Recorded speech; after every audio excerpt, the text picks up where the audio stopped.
Anytime a tooth has been damaged and needs a restoration, including a crown or a filling, there's a possibility that the tooth pulp has been injured and will eventually die, resulting in the need for a root canal to save the tooth. Teeth die for various reasons. A blow to the tooth that causes pulp damage, germs infecting the tooth pulp, and sometimes for no apparent reason at all. The tooth pulp is a soft tissue made up of nerves, arteries, and veins. The pulp extends from the pulp chamber down through a narrow channel, which is the root canal, all the way to the tip of the root. If the pulp is injured, or if germs get into the pulp chamber, these germs cause infection and the pulp dies. The pus from the infection eventually builds up at the root tip and makes a hole in the bone.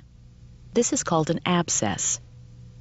An infected tooth will never heal on its own, and as it gets worse, it will continue to be a source of infection that drags down your immune system.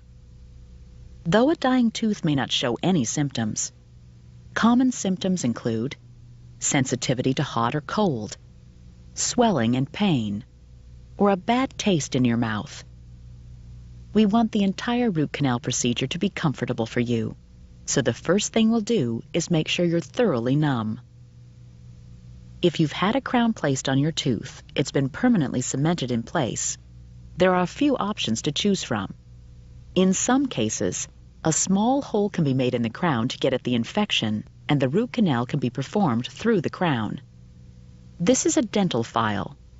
We use it to carefully clean out the infected tissue and shape the canals to receive the filling material.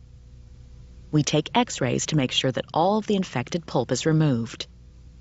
After placing the filling material, we then simply place a filling in the hole in the crown. In other cases, we need to remove the crown to properly perform the root canal. We then seat a new crown on the newly root canaled tooth. Now you know that while a crown is necessary to protect the outside of the tooth, it doesn't do anything to protect the pulp inside. If after a procedure that pulp becomes infected, only a root canal can save your tooth.